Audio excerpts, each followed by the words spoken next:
Welcome back, everybody. Thank you guys for tuning in. I hope you're having good luck with your gardening and all of your projects. And without further ado, let's get to today's project. It was a big one. It is in the shop. All right. So we took everything out of here and reorganized the shop.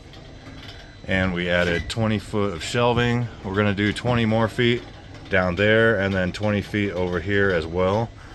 But I just had to clean all this stuff up. It was a huge mess in here. I know it looks messy now, and it was a lot worse.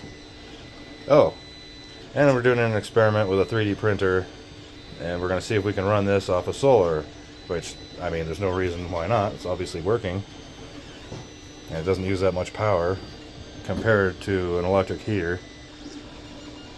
So we're going to print something out and see what happens. It's going to take about 4 days.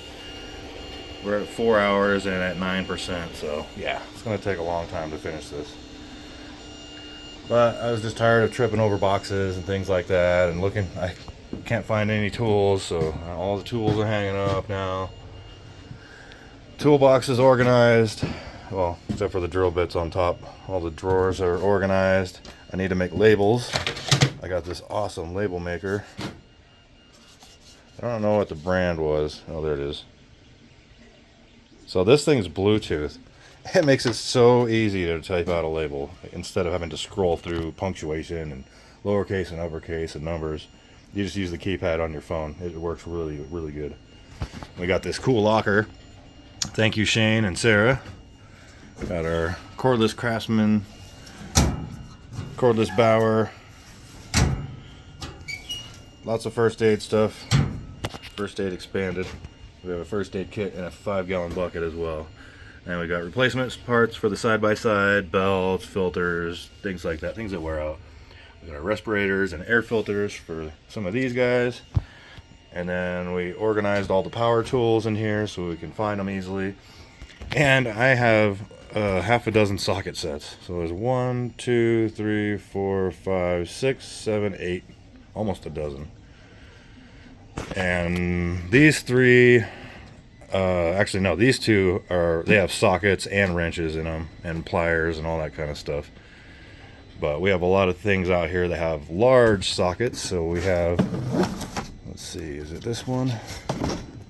Yeah, we've got these gigantic sockets for working on axles and things like that. So we've got these big suckers. 38 millimeter, I think, is the biggest one. And then we have a standard kit as well. It's got this one here. I think these are even bigger.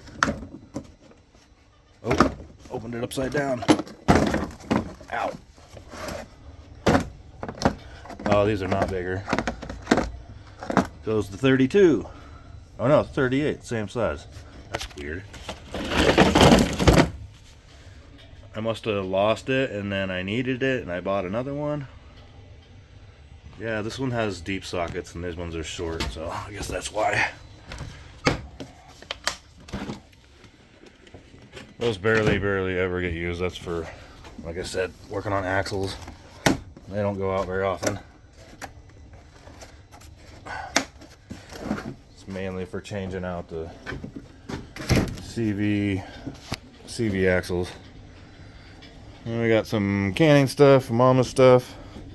And over here there's a lot of aquaponics things and like extra batteries and lighters. And then 2 more 3D printers. We have tons and tons of supplies.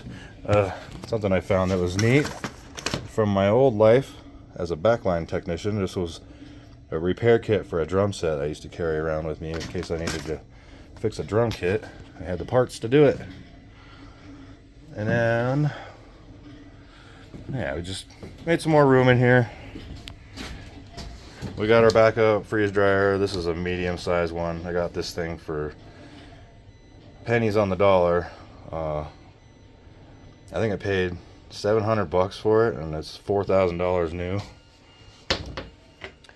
And then we keep got some extra TV stuff up there we probably won't use, and then my painting supplies. But we're gonna do another row of shelves across here, and then we'll be able to put all these buckets in those up on those shelves and get them up off the ground. But things are a lot more organized now. I know I can find a lot of things, and I did find a lot of tools that I didn't know I even had still. There's things that I had forgotten about. Got our toilet, we'll be able to use that soon. It's got a bidet on it, and that's gonna go out here. So we got 4 concrete slabs poured. These are 12 foot by 6 foot, and they're 4.5 to 5 inches thick. And we have 3/4 inch rebar running down the middle and both sides, and then 1/2 inch rebar going across. And these are all connected together with the 3/4 inch rebar. So this was going to be where our house goes, since this container is pretty much our bedroom and our living room, a temporary living room. And then I'm going to cut all these steel beams off, and we're going to put a regular A-frame up there, I think. And then we'll use the steel beams to build something else down the road. Some of these are going to be used for the pump house, because we're going to do a concrete slab, and then I think these would make great supports for the corners. And we already have them, so there's that.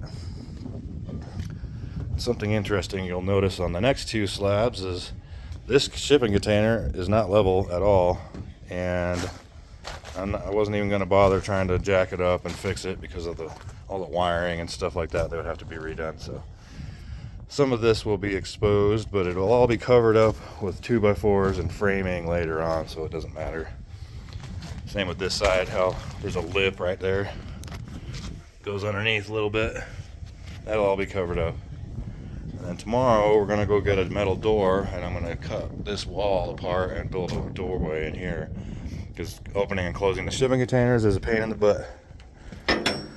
And this door keeps slamming into the concrete. It hasn't done any damage though, so maybe I could put some kind of a metal spike here that'll keep it from blasting the brand new concrete.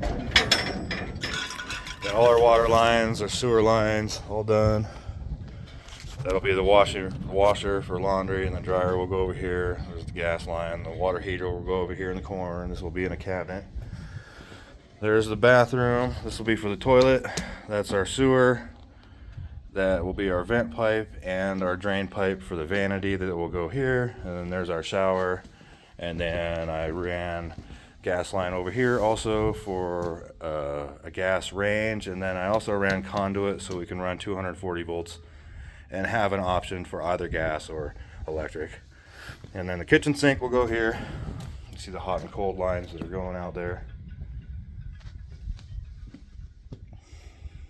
And then we still haven't decided exactly what we're gonna do for the end wall here.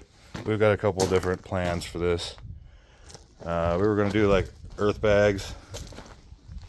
Oh my gosh, I can't think of the name. But you guys get the idea. It's a fabric that you fill with dirt and concrete mix, and then you build walls with it. I can't remember what the name of it is. Adobe, Hyper Adobe or something like that. But we'll have a nice door here. That'll be great. All right, I guess we'll wrap it up. So thank you guys for tuning in. If you have any questions or comments, pop those down below. And Happy New Year's. And as always, keep building and try to be good to each other, because some of us aren't here for very long, and a little bit of kindness will go a long way. So God bless you all, and peace.